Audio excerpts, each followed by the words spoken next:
Magic നോവലിലേക്ക് സ്വാഗതം. തറവാട് അവസാന ഭാഗം.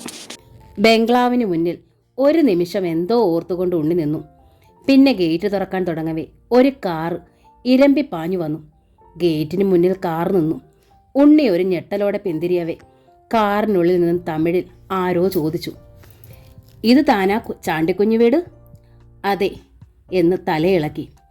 കാറിനുള്ളിൽ 4-5 പേരുണ്ടായിരുന്നു, കറുത്ത തടിമാടന്മാർ. ഉണ്ണി വേഗം അവിടെ നിന്ന് തിരിച്ചു നടന്നു. അല്പദൂരം ചെന്നിട്ട് തിരിഞ്ഞു നോക്കുമ്പോൾ കാറിൽ നിന്ന് അവർ ഇറങ്ങി ബംഗ്ലാവിലേക്ക് നടക്കുന്നത് കണ്ടു. ഇനി അവർ പോയി കഴിഞ്ഞാൽ തൻ്റെ പദ്ധതി നടക്കുകയുള്ളൂ എന്ന് മനസ്സിലായപ്പോൾ അവന് നിരാശ തോന്നി. കാറിൽ നിന്ന് ഇറങ്ങിയവർ കോളിംഗ് ബെല്ലിൻ്റെ സ്വിച്ചിൽ വിരലമർത്തി. 1-2 നിമിഷം കഴിഞ്ഞപ്പോൾ വാതിൽ തുറന്ന ചാണ്ടിക്കുഞ്ഞ് തനിക്ക് മുന്നിൽ നിൽക്കുന്നവരെ കണ്ട് പതറി. നട്ടലിലൂടെ ഒരു വിദ്യുത് പ്രവാഹം കടന്നുപോയതുപോലെ മുഖത്ത് വന്ന മാറ്റം മറച്ചു വെച്ചുകൊണ്ട് ചാണ്ടിക്കുഞ്ഞ് പുഞ്ചിരിക്കാൻ ശ്രമിച്ചു. ഓഹോ, നിങ്ങളോ? സൗഖ്യം താനാ? തടിമാടന്മാരിൽ ഒരാൾ ചാണ്ടിക്കുഞ്ഞിനെ രൂക്ഷമായി നോക്കി. എന്തോ തീരുമാനിച്ചുറച്ചതുപോലെ. മുത്തുസ്വാമിയുടെ അധോലോക സംഘത്തിലെ നെടുന്തൂണുകളായിരുന്നു അവരെല്ലാം. കൊല്ലിനും കൊലയ്ക്കും പേര് കേട്ടവർ, മനുഷ്യത്വത്തിൻ്റെ കണിക പോലും ഇല്ലാത്തവർ. മുത്തുസ്വാമി തനിക്ക് വേണ്ടി അന്വേഷണം നടത്തുമെന്ന് അറിയാമായിരുന്നു. പക്ഷേ ഇവിടെ എത്തുമെന്ന് ഒരിക്കലും പ്രതീക്ഷിച്ചില്ല. താൻ മലയാളിയാണെന്നല്ലാതെ വീടോ നാടോ ഒന്നും മുത്തുസ്വാമിക്ക് അറിയില്ല. ആരോടും താൻ പറഞ്ഞിട്ടുമില്ല. എന്നിട്ടും തന്നെ കണ്ടെത്തിയിരിക്കുന്നു. മുത്തുസ്വാമി ഇവർക്ക് കൊടുത്തിരിക്കുന്ന ആജ്ഞ എന്തായിരിക്കുമോ? മുത്തുസ്വാമിയിൽ നിന്ന് തട്ടിയെടുത്ത പണം തിരികെ വാങ്ങാനാണെങ്കിൽ കയ്യിലുള്ളതെല്ലാം കൊടുക്കാമായിരുന്നു. പക്ഷേ പണത്തിന് വില കൽപ്പിക്കാത്തവനാണ് മുത്തുസ്വാമി. തന്നെ കൊല്ലാനായിരിക്കും ഇവർക്ക് നൽകിയ ഉത്തരവ്. അതിനു മുമ്പ് രക്ഷപ്പെടണം. എങ്ങനെ രക്ഷപ്പെടാനുള്ള പഴുതുകൾ ആലോചിച്ചുകൊണ്ട് നിൽക്കുമ്പോൾ ഒരുവൻ വാതിലടച്ച് ബോൾട്ടിട്ടു. ഇനി ഇവരിൽ നിന്ന് രക്ഷപ്പെടണമെങ്കിൽ ഒന്നേ മാർഗമുള്ളൂ, കത്തിയേറ്. മിന്നൽ വേഗത്തിൽ ആരുടെയും നെഞ്ചിൽ കത്തി എറിയാനുള്ള വൈദഗ്ധ്യം തനിക്കുണ്ട്. ഹേയ് ചാണ്ടിക്കുഞ്ഞേ, നീ എന്നെ യോസനെ പണിക്കറേ? ഒരുവൻ പുഞ്ചിരിച്ചുകൊണ്ട് ചോദിച്ചു. നാഗരാജ, ദയനീയമായി ചാണ്ടിക്കുഞ്ഞ് വിളിച്ചു. അതിന് മറുപടിയായി ഒരു കൂട്ടച്ചിരി ഉയർന്നു. നീ എങ്ങളെ ഇതിനാൽ വറയും മറക്കലയാ? അവൻ തന്നെ പരിഹസിക്കുകയാണെന്ന് ചാണ്ടിക്കുഞ്ഞിന് മനസ്സിലായി. ഒരു കത്തിയെങ്കിലും തൻ്റെ കയ്യിലുണ്ടായിരുന്നെങ്കിൽ ഒരുത്തനും തൻ്റെ മുന്നിൽ ശബ്ദിക്കില്ലായിരുന്നു. അലമാരയ്ക്കുള്ളിൽ എല്ലാത്തരം കത്തികളുമുണ്ട്. പക്ഷേ അതെടുക്കണമെങ്കിൽ മുകളിലത്തെ നിലയിൽ പോകണം. ഏയ് ചാണ്ടി, നാങ്കൾ ഇന്ത്യ മുഴുവതും ഉന്നെ തൊളാവേ. മുത്തുസ്വാമി പണമായി നീ ഇങ്ങ രാശാഫാട്ട പുളക്കറയാ? അവരുടെ കണ്ണുകൾ ബംഗ്ലാവ് മുഴുവൻ അരിച്ചു നടന്നു. എന്നിട്ടും ചാണ്ടിക്കുഞ്ഞിനൊന്ന് ചലിക്കാൻ പോലും കഴിഞ്ഞില്ല. എങ്ങൾക്ക് കൊഞ്ചം പോലും നേരമില്ലടേ, വാങ്ങോ. വേറൊരുവൻ ചാണ്ടിക്കുഞ്ഞിൻ്റെ തോളിൽ തട്ടി. മുത്തുസ്വാമിയുടെ കൂടായിരുന്നപ്പോൾ തൻ്റെ മുന്നിൽ നിൽക്കാൻ പോലും ഭയന്നിരുന്നവരാണ് ഇപ്പോൾ തൻ്റെ മുന്നിൽ നെഞ്ചു നിവർത്തി നിൽക്കുന്നത്. പണം ഇരിക്കുന്ന അലമാരയ്ക്കുള്ളിലാണ് കത്തിയുള്ളത്. അതോർത്തപ്പോൾ ചാണ്ടിക്കുഞ്ഞിന് സന്തോഷമായി. ചാണ്ടിക്കുഞ്ഞ് അവർക്കൊപ്പം മുകളിലേക്ക് പോയി. അലമാര തുറക്കുമ്പോഴും അടുക്കി വെച്ച 100-ന്റെ നോട്ടുകെട്ടുകൾ എടുക്കുമ്പോഴും ചാണ്ടിക്കുഞ്ഞിൻ്റെ നോട്ടം അലമാരയുടെ രഹസ്യ അറയിൽ വിശ്രമിക്കുന്ന പലതരം കത്തിയിലായിരുന്നു. ചാണ്ടിക്കുഞ്ഞ് മറ്റുള്ളവരെ നോക്കി. അവരുടെ ചുവന്ന കണ്ണുകൾ ചാണ്ടിക്കുഞ്ഞിലും നോട്ടുകെട്ടുകളിലും തറഞ്ഞു നിന്നു. നോട്ടുകെട്ടുകൾ ഒരാൾ ബാഗിൽ അടുക്കി വെച്ചു. ആ ഒരു നിമിഷം മതിയായിരുന്നു ചാണ്ടിക്കുഞ്ഞിന്. അവൻ ഞൊടിയിട നേരം കൊണ്ട് അലമാരയിൽ നിന്ന് 2 കൈകളിലും കത്തി വലിച്ചെടുത്തു. പിന്നെ അവർക്ക് നേരെ ചീറി. അനങ്ങിപ്പോകരുത്, കൊന്നുകളഞ്ഞ്. നോട്ടുകെട്ടുകൾ അടുക്കി വെക്കുന്നതിൽ ശ്രദ്ധിച്ചിരുന്ന അവരെല്ലാം ഒരു നിമിഷാർത്ഥം നടുങ്ങി. ആ പണം അവിടെ വെച്ചിട്ട് പൊയ്ക്കോ. വേഗം വേണം, അല്ലെങ്കിൽ ഈ കത്തി എല്ലാൻ്റെ നെഞ്ചു തുളയ്ക്കും. ചാണ്ടിക്കുഞ്ഞലറി. എന്നെ ചാണ്ടി ഇന്ത മാതിരി പേശുന്നത്? നാഗരാജൻ ചെറു ചിരിയോടെ ചാണ്ടിക്കുഞ്ഞിൻ്റെ അടുത്തേക്ക് നടന്നു. ആരും എൻ്റെ അടുത്ത് വരരുത്. പക്ഷേ നാഗരാജൻ അത് കേട്ടതായി നടിച്ചില്ല. ചാണ്ടിക്കുഞ്ഞിൻ്റെ അടുത്തേക്ക് തന്നെ നടന്നു. നാഗരാജൻ തൻ്റെ കയ്യിൽ നിന്ന് കത്തി പിടിച്ചെടുക്കാനാണ് വരുന്നതെന്ന് മനസ്സിലാക്കിയ ചാണ്ടിക്കുഞ്ഞ് അവൻ്റെ നെഞ്ചിന് നേരെ ഉന്നം പിടിച്ച് കത്തി ഉയർത്തി. പൊടുന്നനെയാണ് അത് സംഭവിച്ചത്. ആരുടെയോ കയ്യിൽ നിന്ന് ചീറിപ്പാഞ്ഞു വന്നൊരു കത്തി ചാണ്ടിക്കുഞ്ഞിൻ്റെ നെഞ്ചു പിളർന്നു. ആ! ചാണ്ടിക്കുഞ്ഞിൻ്റെ കയ്യിൽ നിന്ന് കത്തി തെറിച്ചുപോയി. അസഹ്യമായ വേദനയാൽ അവൻ പുളഞ്ഞു. മിന്നൽ വേഗത്തിൽ പാഞ്ഞു വന്ന മറ്റൊരു കത്തിയും ലക്ഷ്യസ്ഥാനത്ത് തറച്ചു. ചോര ചീറ്റിയൊഴുകി. മുത്തുസ്വാമിയെ ഏമാത്തി പിളക്കലാമൻ്റെ നീ നിനാത്തായ? ആടി ഉലഞ്ഞു നിൽക്കുന്ന ചാണ്ടിക്കുഞ്ഞിനെ നോക്കി നാഗരാജൻ ചോദിച്ചു. നാഗരാജ, എന്നെ എന്നെ കൊല്ലരുത്, ഞാൻ എന്തു വേണമെങ്കിലും തരാം, അവൻ കെഞ്ചി. ഒന്നും വേണ്ടടാ കണ്ണേ, ഉന്നെ കൊല്ലാമൽ വിട്ടാൽ മുത്തുസ്വാമി എങ്ങളെ കൊല്ലുമടാ. ഒരു കത്തി കൂടി ചാണ്ടിക്കുഞ്ഞിന്റെ നെഞ്ചിൽ തറച്ചു. ചാണ്ടിക്കുഞ്ഞു മരണത്തെ മുന്നിൽ കണ്ടു. മാർബിൾ പതിച്ച തറയിൽ ചോരത്തുള്ളികൾ വീണു. കത്തി എറിഞ്ച് നീ പെരിയ ആളായി വിട്ടെ.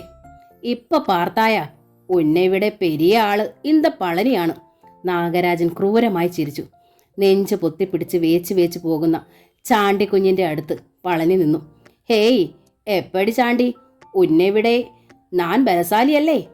അപ്പോഴേക്കും ചാണ്ടിക്കുഞ്ഞ് കുഴഞ്ഞ് നിലത്ത് വീണു. പളനി ചാണ്ടിക്കുഞ്ഞിന്റെ നെഞ്ചിൽ നിന്ന് 2 കത്തി വലിച്ചൂരിയെടുത്തു. ഒരു കത്തി നെഞ്ചിൽ തറച്ചു നിന്നു. ചോര പുരണ്ട കത്തി വാഷ് ബേസിനുള്ളിൽ കഴുകി ബാഗിനുള്ളിൽ ഭദ്രമായി വെച്ചു. മരണവേദനയാൽ തറയിൽ കിടന്നു പിടയ്ക്കുന്ന ചാണ്ടിക്കുഞ്ഞിനോടായി നാഗരാജൻ പറഞ്ഞു. കൊഞ്ച നേരം കഴിയുമ്പോൾ നീ സത്തുപോയിടും. പോട്ടെ ചാണ്ടി, ഗുഡ് ബൈ. യാതൊന്നും സംഭവിക്കാത്ത മട്ടിൽ അവർ സ്റ്റെയർ കേസ് ഇറങ്ങി. ചാണ്ടിക്കുഞ്ഞിന്റെ ബംഗ്ലാവിലേക്ക് കയറിയവർ തിരിച്ചു പോകുന്നത് നോക്കി ഉണ്ണി തെല്ലകലെ നിൽപ്പുണ്ടായിരുന്നു. കാറ് ചീറിപ്പാഞ്ഞു പോകുന്നത് കണ്ട് ഉണ്ണിക്ക് ആശ്വാസമായി. അവൻ വേഗം ബംഗ്ലാവിലേക്ക് നടന്നു. വാതിൽ തുറന്നു കിടക്കുകയായിരുന്നു. 1-2 പ്രാവശ്യം വിളിച്ചിട്ടും അനക്കമൊന്നും ഉണ്ടായില്ല. ഇനി ചാണ്ടിക്കുഞ്ഞ് അവരോടൊപ്പം പോയിരിക്കുമോ? അങ്ങനെയാണെങ്കിൽ വാതിൽ തുറന്നിടില്ലല്ലോ. അപ്പോഴാണ് മുകളിലത്തെ മുറിയിൽ നിന്നൊരു ഞരക്കം കേട്ടത്. ഉയർത്തിപ്പിടിച്ച കത്തിയുമായി മുകളിലെത്തിയ ഉണ്ണി ആ കാഴ്ച കണ്ട് ഭയന്ന് വിറച്ചുപോയി. രക്തത്തിൽ കുളിച്ചു കിടക്കുന്ന ചാണ്ടിക്കുഞ്ഞു. സപ്തനാഡികളും ഒരു നിമിഷം ചലനരഹിതമായി. അപ്പോൾ നേരത്തെ കണ്ട തമിഴന്മാർ ഇതിനായിരിക്കുമോ വന്നത്? എന്ത് ചെയ്യണമെന്നറിയാതെ നിശ്ചലം നിന്ന ഉണ്ണിയെ ചാണ്ടിക്കുഞ്ഞു കണ്ടു. ഉണ്ണി പിന്തിരിയാൻ തുടങ്ങുമ്പോഴാണ് ചാണ്ടിക്കുഞ്ഞിൻ്റെ തളർന്ന സ്വരം കേട്ടത്. ഉണ്ണി നിന്നു. എൻ്റെ കൈ അനക്കാൻ വയ്യ, ഈ കത്തി ഒന്ന് ഊരിത്താ. ഒരു നിമിഷം ഉണ്ണി മടിച്ചു നിന്നു. ഇവനെ കൊല്ലുവാനാണ് താൻ വന്നത്. അതിനു മുമ്പേ മറ്റാരോ ഇവനെ കൊല്ലാൻ ശ്രമിച്ചിരിക്കുന്നു. പക്ഷെ മരണത്തോട് മല്ലടിക്കുന്ന ചാണ്ടിക്കുഞ്ഞിനെ നോക്കി നിന്നപ്പോൾ ഉണ്ണിയുടെ മനസ്സലിഞ്ഞു. ഉണ്ണി വേഗം നെഞ്ചിൽ നിന്ന് കത്തി വലിച്ചൂരി. ഉണ്ണി, ഒന്ന് ആശുപത്രിയിൽ. അത്രയും പറയാനേ ചാണ്ടിക്കുഞ്ഞിന് കഴിഞ്ഞുള്ളൂ. ഉണ്ണി വേഗം ചാണ്ടിക്കുഞ്ഞിനെ താങ്ങി എഴുന്നേൽപ്പിച്ചു. സ്റ്റെയർ കേസ് ഇറങ്ങാൻ തുടങ്ങുമ്പോഴേക്കും ചാണ്ടിക്കുഞ്ഞു മരിച്ചു കഴിഞ്ഞിരുന്നു. ഉണ്ണിയുടെ കൈകൾ അയഞ്ഞു. നിർജീവമായ ചാണ്ടിക്കുഞ്ഞിൻ്റെ ശരീരം സ്റ്റെയർ കേസിലൂടെ ഉരുണ്ടുപോയി. എന്തോ ആവശ്യത്തിന് ചാണ്ടിക്കുഞ്ഞിനെ കാണാനെത്തിയ കല്ലറയ്ക്കൻ ജോർജ് കുട്ടിയാണ് ആദ്യം അത് കണ്ടത്. പടികളിൽ തട്ടി ചാണ്ടിക്കുഞ്ഞിൻ്റെ ശരീരം മാർബിൾ തറയിൽ നിശ്ചലമായി. ചോരയിൽ കുളിച്ചു കിടക്കുന്ന ചാണ്ടിക്കുഞ്ഞിനെയും സ്റ്റെയർ കേസിന് മുകളിൽ നിൽക്കുന്ന ഉണ്ണിയെയും കല്ലറയ്ക്കൻ മാറി മാറി നോക്കി. പിന്നെ വന്നതുപോലെ വേഗം അയാൾ പുറത്തേക്കിറങ്ങി. ഒരു സ്തംഭനാവസ്ഥയിലായിരുന്നു ഉണ്ണി. അവിടെ നിന്ന് എങ്ങനെയും രക്ഷപ്പെടാൻ ആഗ്രഹിച്ചെങ്കിലും കഴിഞ്ഞില്ല. അല്പസമയം കഴിഞ്ഞ് കല്ലറയ്ക്കൻ ജോർജ് കുട്ടി മടങ്ങി വന്നത് വലിയൊരു ജനക്കൂട്ടവുമായിട്ടാണ്. ദാ നോക്ക്, ഞാൻ പറഞ്ഞത് നേരാണോന്ന് കല്ലറയ്ക്കൻ മറ്റുള്ളവരോടായി പറഞ്ഞു. ഞാൻ വരുമ്പോൾ ഉണ്ണി ചാണ്ടിക്കുഞ്ഞിനെ കുത്തുന്നതാണ് കണ്ടത്. അത് കേട്ട് ഉണ്ണി ഞെട്ടി. ഞാനല്ല കൊന്നത്, ഞാൻ വരുമ്പോൾ ചാണ്ടിക്കുഞ്ഞ് കുത്തേറ്റ് കിടക്കുകയായിരുന്നു. ഉണ്ണി ഉറക്കെ വിളിച്ചു പറഞ്ഞു. പക്ഷേ ആരും അത് വിശ്വസിച്ചില്ല. ഇതിനോടകം പോലീസും എത്തി. ഉണ്ണിയെ അവർ അറസ്റ്റ് ചെയ്തു. കുത്തുവാൻ ഉപയോഗിച്ച കത്തിയും കണ്ടെടുത്തു. അപ്പോഴും ഉണ്ണി വിളിച്ചു പറയുന്നുണ്ടായിരുന്നു, ഞാനല്ല ചാണ്ടിക്കുഞ്ഞിനെ കൊന്നത്, ഞാനല്ല കൊന്നത്. നടക്കടാ നായിൻ്റെ മോനെ. പോലീസുകാർ ഉണ്ണിയെ ജീപ്പിലേക്ക് തള്ളിയിട്ടു. ഇൻക്വസ്റ്റ് തയ്യാറാക്കി ചാണ്ടിക്കുഞ്ഞിൻ്റെ ജഡം പോസ്റ്റ്മോർട്ടത്തിന് അയച്ചു. ഉണ്ണി ചാണ്ടിക്കുഞ്ഞിനെ കൊന്ന വാർത്ത നാട്ടിലാകെ കാട്ടുതീ പോലെ പടർന്നു.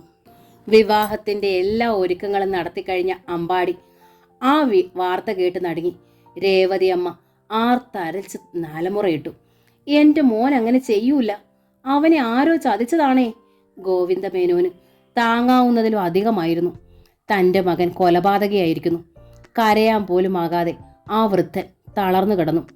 ദേവിക പ്രജ്ഞയേറ്റ് നിലം പതിച്ചു. കരയരുത് ദേവി, ഈ ഉണ്ണിയേട്ടൻ ജീവിച്ചിരിപ്പുണ്ടെങ്കിൽ മറ്റന്നാൾ നിന്റെ കല്യാണം നടക്കില്ല.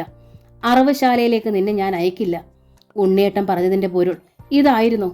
ദൈവമേ, എൻ്റെ ഉണ്ണിയേട്ടാ, എന്നെ രക്ഷിക്കാൻ വേണ്ടി ഉണ്ണിയേട്ടൻ ബലിയാടാവരുതായിരുന്നു. ദേവിക തല തല്ലിക്കരഞ്ഞു. അമ്പാടി തറവാട് ഒരു മരണവീടായി മാറി. കൂട്ട നിലവിളി അവിടെ നിന്നുയർന്നു. ശങ്കരമംഗലത്തും ആ വാർത്ത അറിഞ്ഞു. പ്രിയംവദ ഹൃദയം പൊട്ടി കരഞ്ഞുപോയി. താൻ കാരണമാണ് ഉണ്ണിയേട്ടൻ കൊലപാതകയായത്. ഒന്നും ഉണ്ണിയേട്ടനോട് പറയേണ്ടിയിരുന്നില്ലെന്ന് അവൾക്ക് തോന്നി. ചാണ്ടിക്കുഞ്ഞ് തന്നെ നശിപ്പിച്ച വിവരം താൻ പറഞ്ഞതുകൊണ്ടാണ് ഉണ്ണിയേട്ടൻ അറിഞ്ഞത്. ചാണ്ടിക്കുഞ്ഞിനോട് എനിക്ക് ദേഷ്യമില്ല, പക്ഷേ നിങ്ങളോടാണ് എനിക്ക് കടുത്ത ദേഷ്യം. ചാണ്ടിക്കുഞ്ഞിൻ്റെ കൈകളിലേക്ക് എന്നെ എറിഞ്ഞു കൊടുത്തത് നിങ്ങളാണ്. ഈ പ്രിയംവദയുടെ ജീവിതം ആദ്യം തകർത്തത് നിങ്ങളാണ് ഉണ്ണിയേട്ടൻ. തൻ്റെ വാക്കുകൾ, ആ വാക്കുകൾക്ക് മൂർച്ചയുണ്ടായിരുന്നു. തൻ്റെ ആ വാക്കുകളാണ് ഉണ്ണിയേട്ടനെ കൊലപാതകയാക്കിയത്. പ്രിയംവദ തകർന്നു. നിലത്ത് വീണു പോകുമെന്നായപ്പോൾ അവൾ ജനൽ കമ്പിയിൽ അമർത്തിപ്പിടിച്ചു. പിന്നെ സ്വയം മറന്ന് പൊട്ടിക്കരഞ്ഞു. 15 ദിവസത്തെ റിമാൻഡിന് ശേഷം ഉണ്ണിയെ വീണ്ടും കോടതിയിൽ ഹാജരാക്കി. കോടതി അവന് ജാമ്യം അനുവദിച്ചു. കോടതിയിൽ നിന്ന് വീട്ടിലെത്തുമ്പോൾ ഉണ്ണിയുടെ മനസ്സും ശരീരവും തീർത്തും ശൂന്യമായിരുന്നു. തിണ്ണയിലെ ചാരു കസേരയിൽ കാലത്തിന്റെ കുത്തൊഴുക്കിൽ തകർന്നുപോയ ഹൃദയത്തോടെ ഗോവിന്ദമേനോൻ വിദൂരതയിലേക്ക് കണ്ണു നട്ട് കിടക്കുകയായിരുന്നു. ഉണ്ണിയുടെ സാന്നിധ്യം അറിഞ്ഞ ഗോവിന്ദമേനോൻ വർഷങ്ങൾക്ക് ശേഷം കാണുന്നത് പോലെ മിഴിച്ചു നോക്കി. അപരിചിതനെ പോലെ എന്തൊക്കെയോ ചോദിച്ചറിയാനുള്ള ജിജ്ഞാസ തിളക്കം നഷ്ടപ്പെട്ട ആ കണ്ണുകളിൽ തുടിച്ചു നിന്നു. അച്ഛാ, ഉണ്ണി മെല്ലെ വിളിച്ചു. നീ വന്നോ? വിറയാർന്ന സ്വരം. ദേവിക. ഉണ്ണിക്ക് അവളെക്കുറിച്ച് അറിയാനായിരുന്നു തിടുക്കം. അന്ന് കിടപ്പിലായതാ. ഇതേ വരെ ജലപാനം പോലും ചെയ്തിട്ടില്ല. ഉണ്ണി അകത്തേക്ക് നടക്കാൻ തുടങ്ങുമ്പോൾ രേവതിയമ്മ പ്രത്യക്ഷപ്പെട്ടു. രേവതിയമ്മയ്ക്ക് മകനെ കണ്ടപ്പോൾ കോപവും താപവും തോന്നി. ദേവികയുടെ കല്യാണം മുടങ്ങിയതിന് കാരണക്കാരൻ ഇവനൊരുത്തനാണോ? ആ ദേഷ്യം മുഴുവൻ പുറത്തിയാടി. നിനക്ക് തൃപ്തിയായോടാ? സ്വന്തം പെങ്ങളുടെ കല്യാണം മുടക്കാൻ വേണ്ടിയിട്ടല്ലേ തലേ ദിവസം തന്നെ നീ ഇത് ചെയ്തത്? എന്നിട്ട് കെട്ടിയെടുത്തോണ്ട് വന്നിരിക്കുന്നു. ഉണ്ണി നിശബ്ദം കേട്ടു നിന്നതേ ഉള്ളൂ. താനല്ല കൊന്നതെന്ന് പറഞ്ഞാലും ആരും വിശ്വസിക്കില്ല. എല്ലാം തൻ്റെ ദുർവിധി. അതല്ലെങ്കിൽ ശങ്കരമംഗലത്തുകാരോട് തൻ്റെ അമ്മ ചെയ്തത് തെറ്റിൻ്റെ ശിക്ഷ എന്തായാലും താൻ തന്നെ അനുഭവിക്കണം. എന്തോന്നാടാ നോക്കണത്? ഇനി ആരെ കൊല്ലാനാ നിന്റെ പരിപാടി? കുടുംബത്തിന് പേരുദോഷം വരുത്തി വെച്ചിട്ട് നിൽക്കുന്നത് കണ്ടില്ലേ? നിനക്ക് ജയിലിൽ തന്നെ കിടന്നാൽ പോരായിരുന്നോ? വീണ്ടും രേവതിയമ്മ എന്തൊക്കെയോ പുലമ്പി. നശിച്ചവൻ, നിന്റെ മുമ്പിൽ നിന്ന് പൊയ്ക്കോ. രേവതി. ഗോവിന്ദമേനോന്റെ തളർന്ന സ്വരത്തിന് താക്കീതിന്റെ ധ്വനി ഉണ്ടായിരുന്നു. എന്തോന്നാ?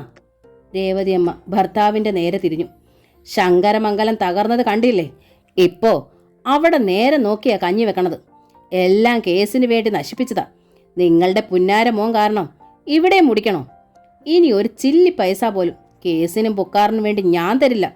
ഹാ രേവതി, നിന്റെ പറച്ചിൽ കേട്ടാ തോന്നും അമ്പാടിയിലുള്ളതൊക്കെ നീ കൊണ്ടുവന്നതാണെന്ന്. നിന്നെ ഞാൻ കൊണ്ടുവരുമ്പം കാൽ പണമിട സ്വർണം പോലും നിന്റെ ദേഹത്തുണ്ടായിരുന്നോ? കീറാത്ത പുടവ് പോലും നിനക്കുണ്ടായിരുന്നോ? രേവേ, നടന്നു കയറിയ വഴി നീ മറക്കുന്നു. ഒന്നും എന്നെക്കൊണ്ട് പറയിപ്പിക്കണ്ടാട്ടോ. ഗോവിന്ദമേനോൻ അന്നാദ്യമായി രേവതിയമ്മയ്ക്ക് നേരെ നിവർന്നു സംസാരിച്ചു. നിങ്ങളുടെ പറച്ചിൽ കേട്ടാ തോന്നുമല്ലോ ഞാൻ കെട്ടിക്കേറി പുറകെ വന്നതാണെന്ന്. എത്ര നാൾ എൻ്റെ പുറകെ നിങ്ങൾ നടന്നതെന്നാ നിങ്ങൾക്കറിയാമോ? എന്നിട്ടിപ്പോൾ കണക്ക് പറയുന്നു. കണക്കല്ല രേവേ പറയുന്നത്. ഇപ്പോൾ അതിന് പറ്റിയ സമയവുമല്ല. ഒന്നേ ഞാൻ പറയുന്നുള്ളൂ, അമ്പാടിയിലുള്ളത് മുഴുവൻ വിറ്റാലും ഉണ്ണിയുടെ കേസ് ഞാൻ നടത്തും. ഒന്നുമില്ലാത്ത അമ്പാടിയിൽ ജീവിക്കാൻ ബുദ്ധിമുട്ടുണ്ടെങ്കിൽ നിനക്ക് നിന്റെ വീട്ടിലേക്ക് പോകാം. എന്താ മനുഷ്യനെ നിങ്ങൾ പറഞ്ഞത്? ഞാൻ എൻ്റെ വീട്ടിലേക്ക് പോവാനോ? ഇപ്പം മനസ്സില്ല. നിങ്ങളുടെ മനസ്സിലിരിപ്പ് നടക്കത്തുമില്ല. എന്നെക്കൊണ്ട് കൂടുതലൊന്നും പറയിപ്പിക്കണ്ട. ആ. രേവതി അമ്മ ചവിട്ടി മെതിച്ച് അകത്തേക്ക് പോയി. ഉണ്ണി കുറേ നേരം കൂടി അവിടെ നിന്നു. ഒന്നും ഓർത്ത് നീ വിഷമിക്കേണ്ട. ഈ തറവാട് വിറ്റിട്ടാണെങ്കിലും നമുക്ക് കേസ് നടത്താം. ഗോവിന്ദമേനോൻ മകനെ ആശ്വസിപ്പിച്ചു. താൻ കുറ്റക്കാരനാണെന്ന് അച്ഛനും വിശ്വസിക്കുന്നു. തെളിവുകളെല്ലാം തനിക്ക് എതിരാണ്. കഠിനമായ ദുഃഖത്തോടെ അവൻ ദേവിക കടന്ന മുറിയുടെ വാതിക്കലെത്തി. ഉണ്ണി വന്നത് അവൾ അറിഞ്ഞില്ല. ദേവികേ, അവൻ ശബ്ദം താഴ്ത്തി വിളിച്ചു. അർദ്ധമയക്കത്തിലായിരുന്ന അവൾ പിടഞ്ഞെണീറ്റു. ഉണ്ണിയേട്ടാ. അവൾ ഓടി അവനെ കെട്ടിപ്പിടിച്ചു. പിന്നെ ഒരു പൊട്ടിക്കരച്ചിലായിരുന്നു. ഉണ്ണിയേട്ടൻ കൊലപാതകയായിട്ട് എന്നെ രക്ഷിക്കണ്ടായിരുന്നു. ഇതിലും ഭേദം ഞാൻ പ്രഫുല്ലചന്ദ്രൻ്റെ ഭാര്യയാകുന്നതായിരുന്നു. അവൾ വിങ്ങിപ്പൊട്ടി. ദേവി, അയാൾ എന്തിനാ ഉണ്ണിയേട്ടാ കൊന്നത്? അവൾ ചോദിച്ചു.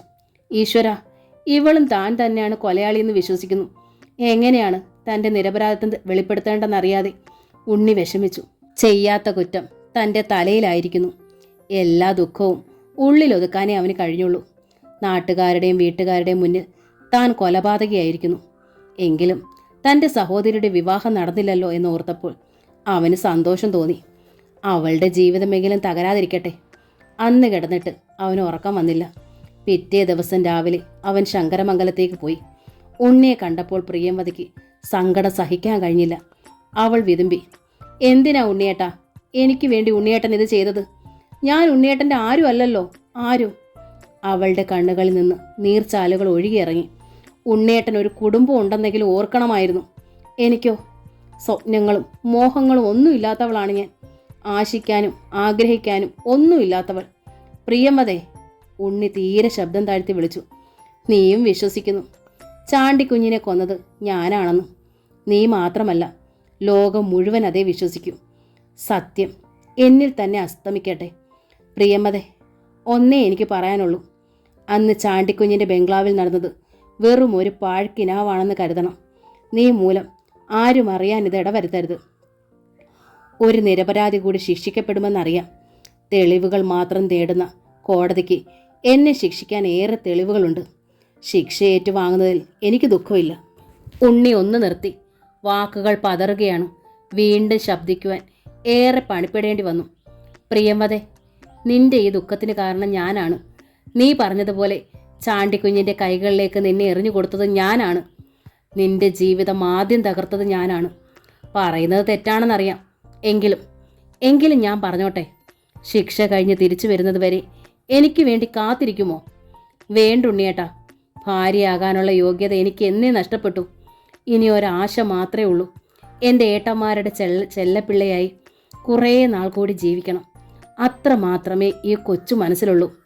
പ്രിയംവദേ, ഞാൻ തകർത്ത നിന്റെ ജീവിതം. ഉണ്ണിയുടെ വാക്കുകളെ തടസ്സപ്പെടുത്തിയെന്നോണം പ്രിയംവദ ശബ്ദിച്ചു.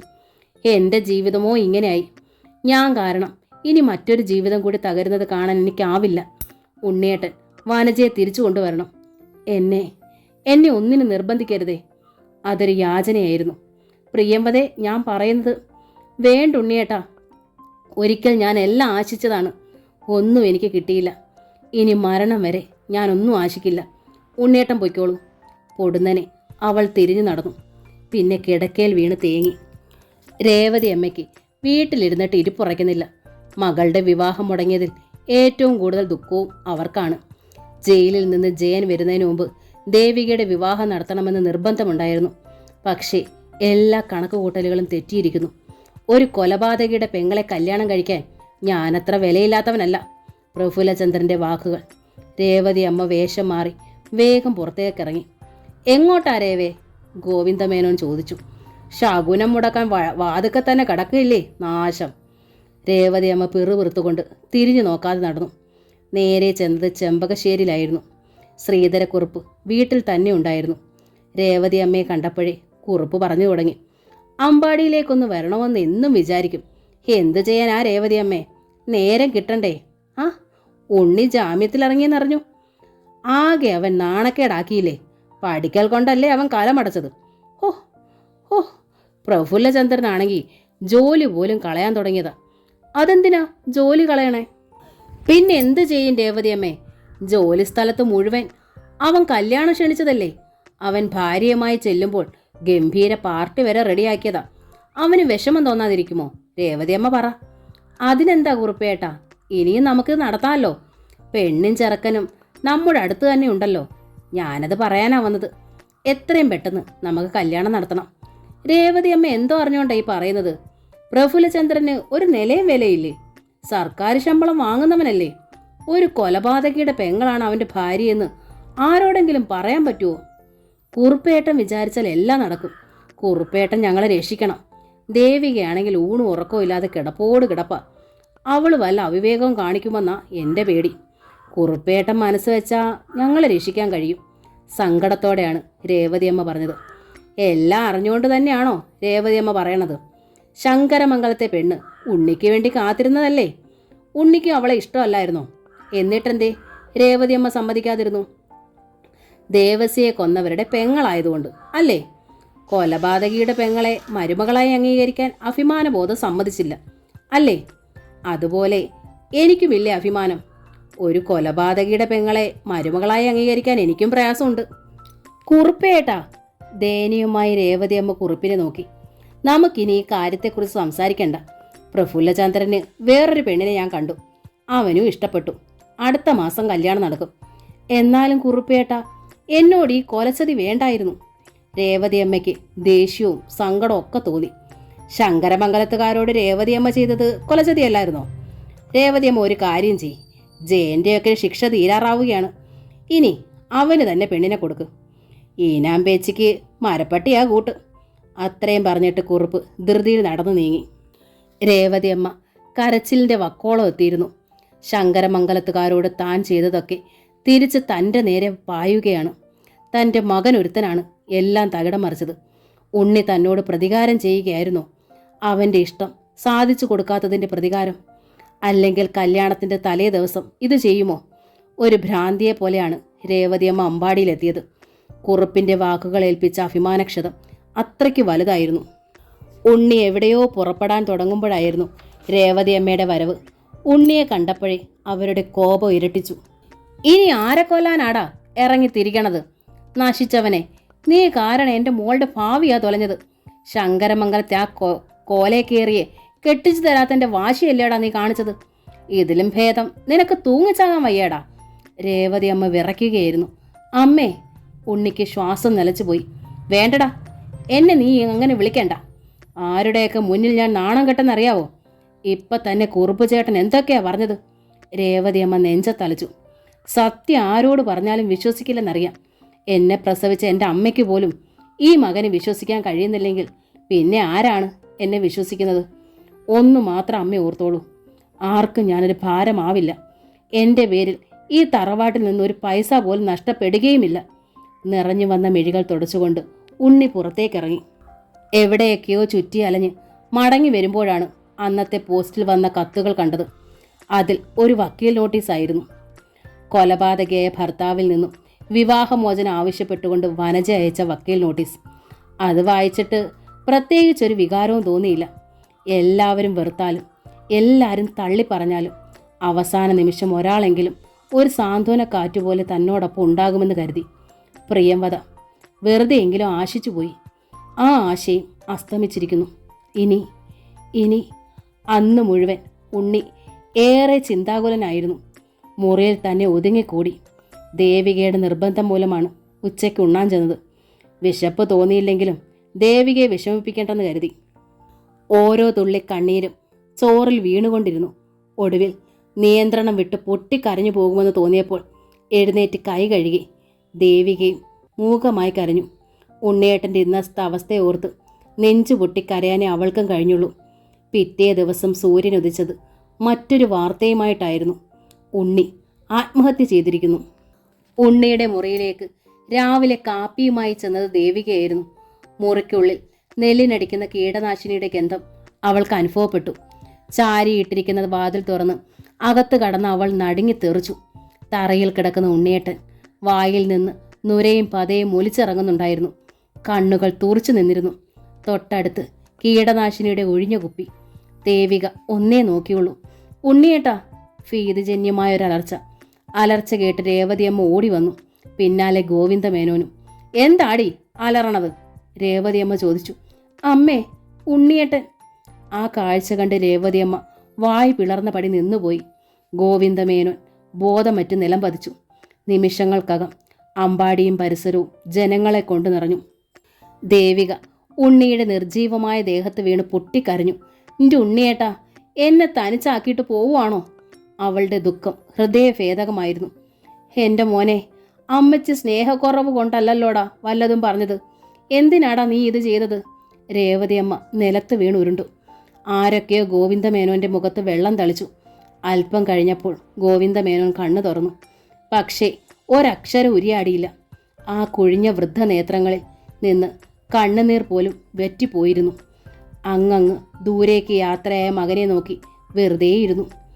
ആരോ അറിയിച്ചതനുസരിച്ച് പോലീസ് എത്തി. പോസ്റ്റ്മോർട്ടത്തിന് കൊണ്ടുപോകാനായി ജഡമെടുക്കാൻ തുടങ്ങിയപ്പോഴേക്കും ദേവികയും രേവതി അമ്മയും അതിൽ കെട്ടിപ്പിടിച്ച് നിലവിളിച്ചു. ആരൊക്കെയോ ചേർന്ന് അവരെ പിടിച്ചു മാറ്റി. ജഡം ആംബുലൻസിൽ കയറ്റുമ്പോഴാണ് പ്രിയംവദയും മാലതി എത്തിയത്. പ്രിയംവദ വിങ്ങി വിങ്ങി കരഞ്ഞു. നിയന്ത്രണം വിട്ടുപോകാതിരിക്കാൻ ആവുന്നത് ശ്രമിച്ചു.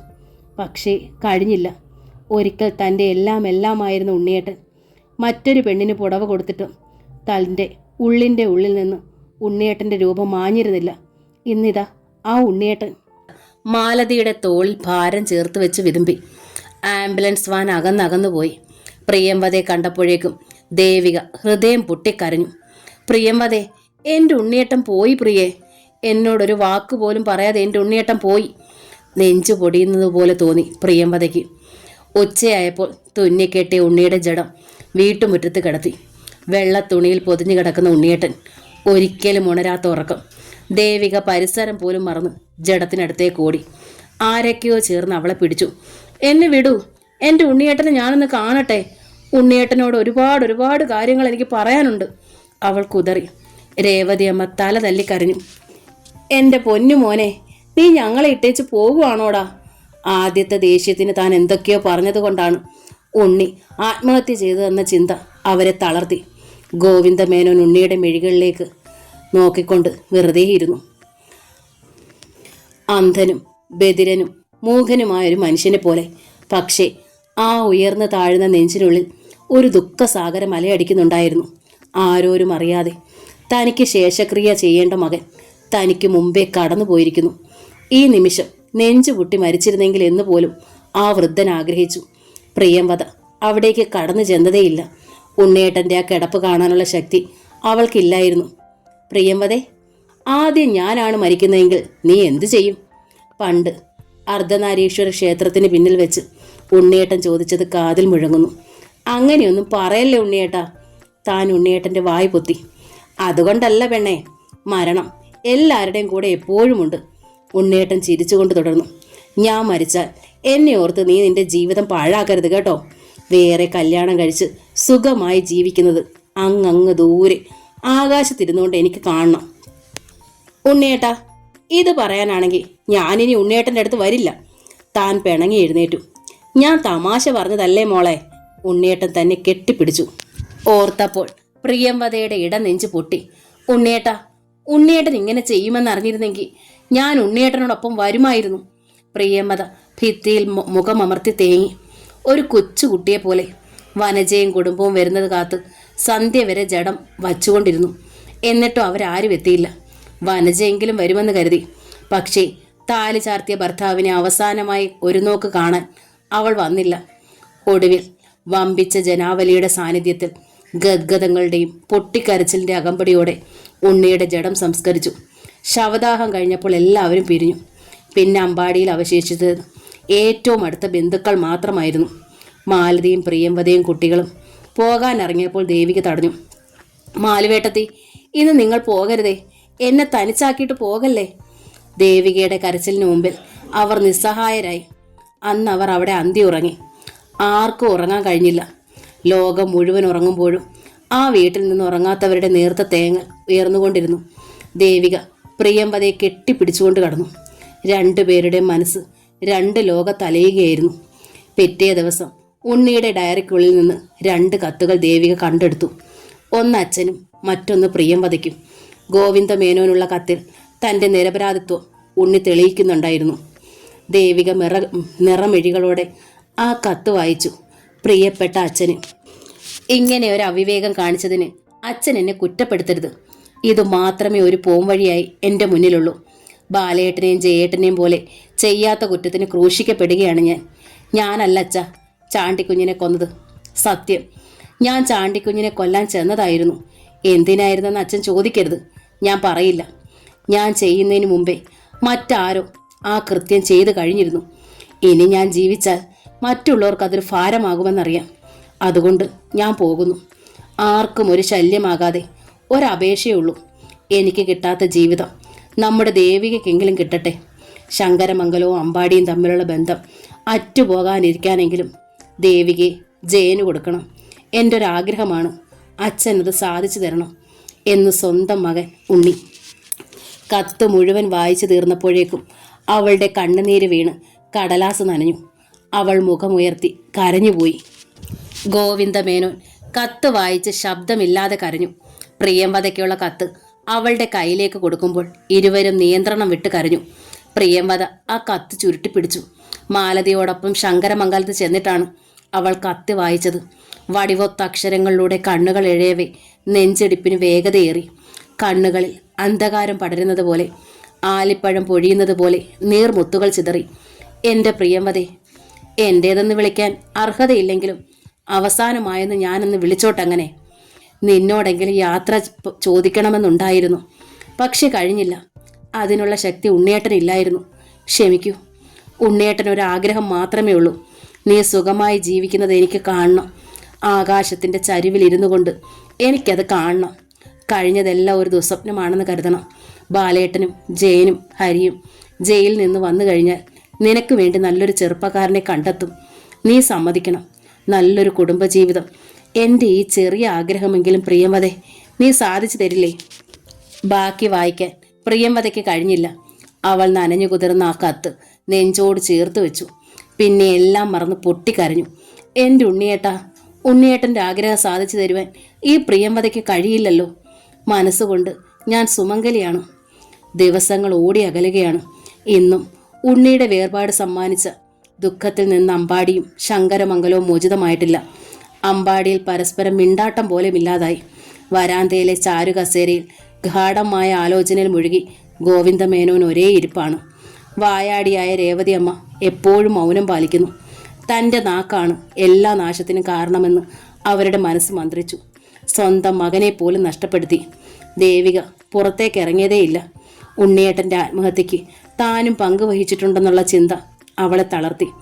ശങ്കരമംഗലത്തേക്ക് പോകാൻ പോലും അവൾക്കായില്ല. പ്രിയംവദയുടെ സ്ഥിതിയും മറിച്ചായിരുന്നില്ല. മാലതി കൂടെ കൂടെ നിർബന്ധിക്കുമ്പോൾ മാത്രം എന്തെങ്കിലും കഴിച്ചെന്ന് വരുത്തി തീർക്കും. അല്ലാത്തപ്പോൾ മുഴുവൻ മുറിയിൽ തന്നെ കഴിച്ചുകൂട്ടി. ചാണ്ടിക്കുഞ്ഞ് തന്നെ നശിപ്പിച്ചെന്ന കാര്യം ഉണ്ണിയേട്ടനോട് പറഞ്ഞില്ലായിരുന്നെങ്കിൽ ഇങ്ങനൊന്നും സംഭവിക്കില്ലായിരുന്നു. ആ തോന്നലാണ് അവൾ ആകെ ഉലച്ചു കളഞ്ഞത്. താൻ കാരണം എത്ര ജീവിതം ഹോമിക്കപ്പെട്ടു. ജീവിക്കാൻ അർഹതയില്ലാത്തവൾ താൻ മാത്രമാണ്. ബാലേട്ടനും കൊച്ചേട്ടനും ഹരിയേട്ടനും ജയിലിൽ പോയത് താൻ കാരണമാണ്. മാലുവേട്ടത്തിക്ക് ഭർത്താവിൽ നിന്ന് അകലേണ്ടി വന്നു. ശങ്കരനും ലക്ഷ്മിക്കും അച്ഛനെ പിരിഞ്ഞിരിക്കേണ്ടി വന്നു. എന്നിതാ അമ്പാടിയിലെ ഏക സന്താനത്തിനെയും ഇല്ലാതാക്കിയിരിക്കുന്നു. ഓരോന്നോർത്തോർത്ത് കരയാനേ അവൾക്ക് കഴിഞ്ഞുള്ളൂ. ദേവികയുടെ അടുത്തെത്തണമെന്ന് പലപ്പോഴും ആഗ്രഹിച്ചിരുന്നു. അപ്പോഴൊക്കെ പാദങ്ങൾക്ക് ഒരുതരം വിറയൽ അനുഭവപ്പെട്ടു. അമ്പാടിയിലേക്ക് കടന്നു ചെന്നാൽ രേവമ്മായി തൻ്റെ നേരെ വിരൽ ചൂണ്ടും. നീ ഒരുത്തിയാ എൻ്റെ മോനെ കൊന്നത്. എൻ്റെ മുമ്പിൽ നിന്ന് പൊയ്ക്കോ. വെറുതെ അമ്മാവിയുടെ വഴക്ക് കേൾക്കാൻ വേണ്ടി മാത്രം താൻ എന്തിനവിടെ ചെല്ലുന്നു? അവൾ വീണ്ടും അവളിലേക്ക് ഒതുങ്ങി. മാസങ്ങൾ കഴിഞ്ഞു. ഒരു ദിവസം മാലതിക്ക് ജയിലിൽ നിന്ന് ബാലശങ്കറിൻ്റെ കത്ത് വന്നു. കത്ത് വായിച്ച മാലതിക്ക് സന്തോഷം അടക്കാനായില്ല. അവൾ ഓടി പ്രിയംവദയുടെ അടുത്തെത്തി. പ്രിയേ, ദാ ബാലേട്ടൻ്റെ കത്ത്. അടുത്ത ആഴ്ച വരുമെന്ന്. ദൈവമേ! സന്തോഷാധിക്യത്താൽ മാലതി വീർപ്പുമുട്ടി. പ്രിയംവദയ്ക്ക് മാത്രം സന്തോഷം തോന്നിയില്ല. അവളുടെ ഏട്ടന്മാർ വരുമ്പോൾ ചാണ്ടിക്കുഞ്ഞ് കശക്കി എറിഞ്ഞ ചെല്ലപ്പിള്ളയല്ലേ കാണാൻ കഴിയൂ. എൻ്റെ ബാലേട്ടൻ കൊരുത്ത മാലയിലെ ഒരു പൂവ് വാടിക്കൊഴിഞ്ഞു പോയിരിക്കുന്നു. ക്ഷമിക്കൂ ബാലേട്ടാ, ഈ ചെല്ലപ്പിള്ളയോട് ക്ഷമിക്കൂ. പ്രിയംവദ മാലതിയുടെ മാറിൽ മുഖമമർത്തി എന്തിനെന്നില്ലാതെ വിങ്ങി വിങ്ങി കരഞ്ഞു. പിന്നീടുള്ള ദിവസങ്ങൾ ദൈർഘ്യമേറിയതാണെന്ന് മാലതിക്ക് തോന്നി. ഓരോ നിമിഷവും ഓരോ യുഗം പോലെ. രാവിലെ മുതൽ വഴിയിലേക്ക് കണ്ണും നട്ടിരിക്കും. അങ്ങ് ദൂരെ ബാലേട്ടൻ്റെ നിഴൽ കാണുമ്പോഴേക്കും ഓടി അടുത്തെത്തണം. വർഷങ്ങളുടെ വേർപാട് കണ്ണീരിൽ കഴുകിക്കളയണം. ഓരോ ദിവസവും 3 പേർ കൂടിയുള്ള ആഹാരം പാകം ചെയ്യാൻ മാലതി മറന്നില്ല. തൻ്റെ ദുഃഖങ്ങൾ അവസാനിക്കാറായിരിക്കുന്നു. പ്രിയംവദ മാത്രം പുറത്തേക്ക് ഇറങ്ങിയതേയില്ല. സന്തോഷം എന്നോ കെട്ടടങ്ങിയിരിക്കുന്നു. ഒരിക്കൽ ഏട്ടന്മാരെ ഒന്ന് കാണാൻ എത്ര കൊതിച്ചു. പക്ഷേ ഇപ്പോൾ അവർ വരുന്നെന്നറിഞ്ഞ നിമിഷം മുതൽ പ്രിയംവദ ഭയക്കാൻ തുടങ്ങി. ചാണ്ടിക്കുഞ്ഞിൻ്റെ ബംഗ്ലാവിലെല്ലാം പൊലിഞ്ഞു പോയിരിക്കുന്നു. അവർ ജയിലിലേക്ക് പോയതിനേക്കാൾ വലിയൊരു ദുരന്തം ഏറ്റുവാങ്ങാനായിരിക്കും ഈ മടങ്ങിവരവ്. എന്തേ പ്രിയംവദേ, നിനക്കൊരു സന്തോഷമില്ലാത്തത്? ഇങ്ങനെ മൂടി കെട്ടിയിരിക്കുന്ന ചെല്ലപ്പിള്ളയെ കാണാനല്ല നിന്റെ ഏട്ടന്മാർ വരുന്നത്. മാലുവേട്ടത്തിയുടെ വാക്കുകളിൽ കുറ്റപ്പെടുത്തലുകളുണ്ടായിരുന്നു. എന്നിട്ടും ഒന്ന് പ്രതികരിക്കാൻ പോലും കഴിയാതെ പ്രിയംവദ നിന്നതേ ഉള്ളൂ. പ്രിയംവദയെ പിടിച്ചുലച്ചത് ഉണ്ണിയുടെ ആത്മഹത്യയാണെന്നാണ് മാലതി വിശ്വസിച്ചു. ഉണ്ണിയെ അത്രമാത്രം അവൾ സ്നേഹിച്ചിരുന്നു. ഉണ്ണി വേറൊരു പെൺകുട്ടിക്ക് പുടവ കൊടുത്തപ്പോഴും പ്രിയംവദയുടെ മനസ്സിൽ നിന്ന് ഉണ്ണിയുടെ രൂപം മായിഞ്ഞില്ല. പക്ഷേ പ്രിയംവദയ്ക്ക് മാത്രമല്ലേ അറിയൂ ഉണ്ണി ആത്മഹത്യ ചെയ്ത് എന്തിനാണെന്ന്. അന്നും അവൾ മുറിക്കുള്ളിൽ കിടക്കുകയായിരുന്നു. മാലുവേട്ടത്തിയുടെ ശബ്ദമാണ് അവളെ ഉണർത്തിയത്. പ്രിയംവദേ, ബാലേട്ടനൊക്കെ വന്നിരിക്കുന്നു. ശബ്ദത്തോടൊപ്പം മാലുവേട്ടത്തി മുറ്റത്തേക്ക് ഇറങ്ങി ഓടി. പ്രിയംവദയും മുറിയിൽ നിന്ന് പുറത്തു വന്നു. ആദ്യം ബാലേട്ടൻ, പിന്നെ കൊച്ചേട്ടൻ, അതിനു പിന്നിൽ ഹരിയേട്ടൻ. വീട്ടിലേക്കാണ് അവർ വരുന്നതെങ്കിലും അതുവരെ ക്ഷമിക്കാൻ മാലതിക്ക് കഴിഞ്ഞില്ല. അവൾ ഓടി ബാലശങ്കറിനെ കെട്ടിപ്പിടിച്ചു. പിന്നെ സ്വയം അറിയാതെന്നോണം പൊട്ടിക്കരഞ്ഞു. ഛേ, എന്താ മാലു, കൊച്ചുകുട്ടികളെ പോലെ. ഇനി എന്നും ഞങ്ങൾ ഇവിടെ ഉണ്ടല്ലോ. അത് പറയുമ്പോൾ ബാലശങ്കറിന്റെ കണ്ണുകളും നനഞ്ഞിരുന്നു. എല്ലാ കണ്ണുകളും അവരുടെ ചെല്ലപ്പിള്ളയെ തേടുകയായിരുന്നു. പ്രിയംവദയുടെ നിഴൽ അവിടെ എങ്ങും കണ്ടില്ല. ചെല്ലക്കിളി എവിടെ? ബാലശങ്കർ ചോദിച്ചു. അകത്തുണ്ട്, മാലതി പറഞ്ഞു. കുട്ടികളോ? സ്കൂളിൽ പോയി.